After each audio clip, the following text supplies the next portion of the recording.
Narito na ang wakas ng mundo. Ilang sandali ang lumipas, sabi ni Hanyena kay Kang Hakshyol, "Hoy, anong klaseng sinasabi mo? Si Minjun lang ayaw muna roon. Paano mo haharapin ang tatlong infected ng sabay-sabay sa siksik na puwang niyan? At ang ripple sinabi mong nakatali pa sa katawan ng sundalo, di ba? Kaya ang tanging paraan para makuha iyon ay patayin muna natin yung infected na sundalo. Wala nang ibang daan." Sa isip ni Jung Minjun, pero may bumabagabag na sa akin ng ilang sandali. Naalala niya ang pagkakataon sa kwarto niya, hinahagis niya ang ripple sa papalapit na zombie. Patuloy siyang nag-isip, yung hindi mawala malis na hindi komportableng pakiramdam. Kung ganun, baka talagang kailangan nating kunin ang sandatang iyon, mas maaga o mas huli. Sabi ni Jung Minjun ng malakas, "Sige, kunin natin yon." Pawisang sabi ni Hanyena, "Anong? Hoy, baliw ba kayo? Kahit umakyat lang doon mukhang napakahirap na. At paano mo nga babalak labanan ang mga infected na yan?"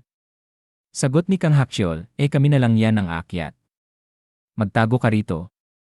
Sabi ni Hanyena, "Uff. Ha, sige na nga."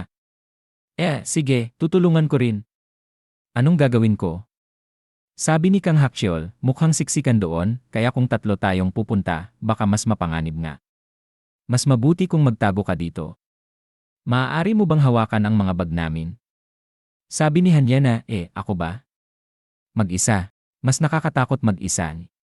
Ilang sandali ang lumipas, tanghali isang babaeng zombie ang humarap sa kamera at umangal, gulo. Tahimik na sumunod si Kang Hakshyol sa likod niya. Sabi niya kay Jung Minjun, "Kunin natin itong rehas na ito at umakyat. Okay ka ba dyan?" Sabi ni Jung Minjun, Opo." Sabi ni Kang Hakshyol, "Pero Minjun, hindi ka mukhang takot sa mga infected. Hindi ka nag-atubiling makarating ng ganito kalayo." Sagot ni Jung Minjun, Sinasabi ko kinakabahan ako talaga. Pero parang nakatutulong iyon para mas mag-focus ako." Pagdating nila sa bubungan ng gusali, sumilip si Kang Hakshyol sa likod ng harang. Nagyayanig ang tatlong sundalong zombie at umuungal, "Gra-agar." Sabi ni Kang Hakshyol, gaya ng inaasahan, tatlo lamang silang infected na sundalo. Pero napakalap nila sa isa't isa at hindi madaling makalusot ng hindi napapansin. Sabi ni Jung Minjun, Tama. Narinig ko kay Yena na magaling kang magtapo ng kutsilyo, hindi ba? Balak mo yon gamitin?" Sundot ni Kang Hakshyol, "Ang pagtapon lang ng kutsilyo, hindi sapat para patayin silang lahat agad-agad. Kailangan nating matapos ito sa loob ng 10 segundo." Litong tumango si Jung Minjun at nagpawis, "Ha? 10 segundo? Paano ba natin papatayin ang tatlong infected sa 10 segundo lang?" Sabi ni Kang Hakshyol, "Siyempre, hindi ko kakayanin na solong atakihin silang tatlo. Kaya kailangan ko ang tulong mo.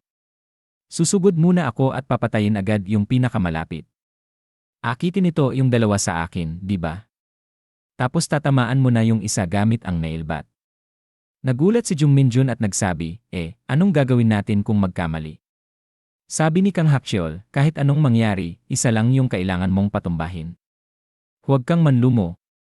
Kaya mo ba?" Sabi ni Jung Minjun, "Oo, susubukan ko."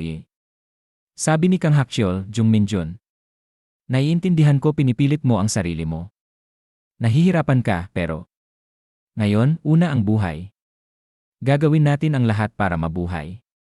Sagot ni Jung Minjun. Sa isip niya, tama mula nang mangyari yung nangyari sa rooftop na kwarto, naintindihan ko na hindi na sila tao. Nakatitig silang lahat sa tatlong sundalong zombie. Tahimik na gumapang si Jung Minjun sa gilid habang si Kang Hakshyol ay nakatayo sa ibabaw ng barikada. Pagkatapos ay tumalon siya. Biglang nagsigawan ang mga zombie, "Graag!" Sumugod silang lahat kay Kang Hakshyol. Hinugot niya ang kanyang maliit na kutsilyo at inisip, dapat malinis ang tama ko kung gusto ko itong tapusin sa isang palo. Habang sumugod ang isang sundalong zombie, tumutok si Kang Hakshyol. Isang patay na tama. Tinamaan niya ng malinis ang unang zombie. Nanlaki ang mga mata ni Kang Hakshyol sa pagkabigla. Isa pang zombie ang sumugod. Naku, naisip niya. Kailangan ko ring mapatumba ang isa sa kanila sa isang atake lang. Mabilis niyang sinaksak sa leg. Hindi sapat ang lalim. Napagtanto niya. Ang sundalong zombie na may hawak pang ripple ay sumigaw, "Raar!" "Yuf!" Umbol ni Kang Hakshyol, saka sumigaw, "Jung Minjun!" Itinaas ni Jung Minjun si Lucille at buong lakas na pinalo ng bat mula sa likod. Hinawakan ng infected na sundalo ang kanyang ulo. Ha? Bulong ni Jung Minjun, pinagpapawisan sa gulat. Humarap ang zombie at bumulahaw, raar. Nataranta si Jung Minjun. Ayag, fudge. Anong nangyayari? Lumayo ka sa akin. Aag. Pinanood ni Kang Hakchol ang tagpo habang nakakuyom ang mga ngipin. Hindi iyon sapat.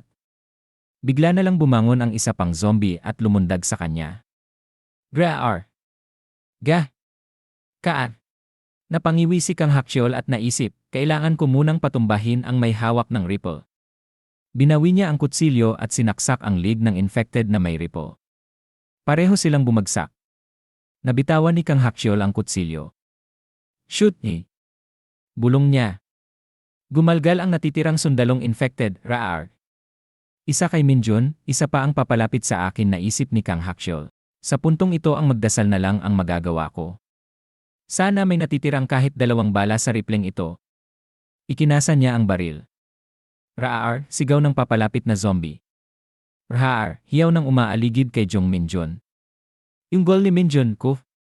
Saan galing ang lakas na to? Bang! Pumutok ang ripple ni Kang Hakchol. Kang Hakchol, sigaw ni Jung Minjun. Napaatras ang zombie sa kanya, kuf. Kaaag. Roar. Ngumiti si Kang Hakchol, hindi masama para sa isang baguhan, Jung Minjun.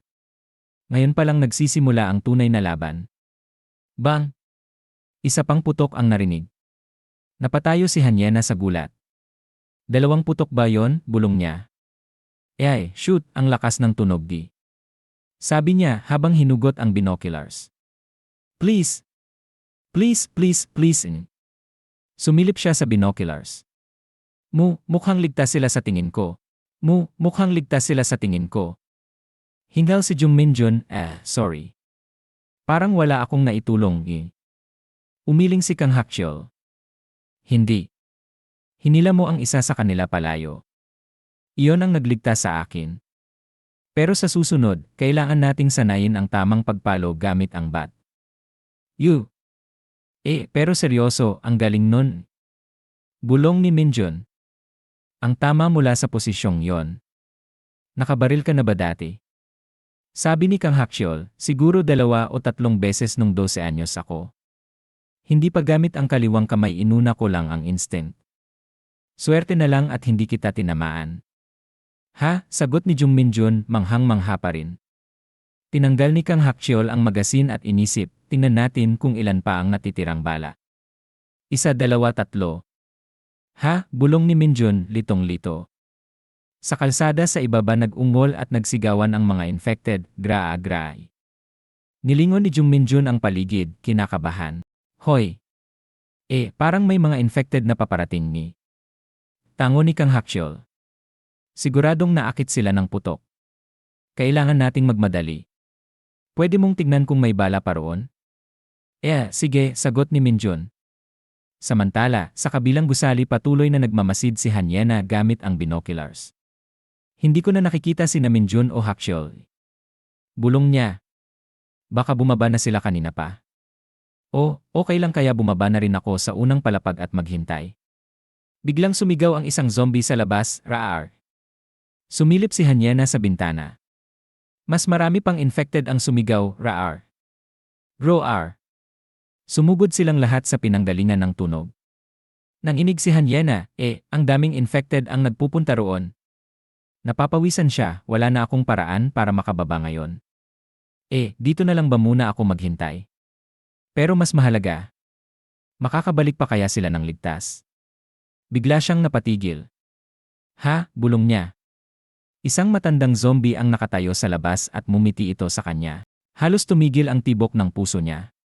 Agad siyang napayuko at nanginginig na bumulong, tumingin ba siya sa akin at mumiti. At dito na nagtatapos ang video natin ngayon. Maraming salamat sa panonood, sobrang na-appreciate ko kayo lahat. Kung nagustuhan nyo ang content, huwag kalimutang i-like at mag-subscribe para hindi nyo ma-miss ang susunod na mga videos. May gusto kayong sabihin o may tanong? Mag-comment lang sa baba, gusto kong marinig ang opinyon nyo. Hanggang sa susunod mga kagoto. Stay awesome, stay curious, at kita-kits sa next video.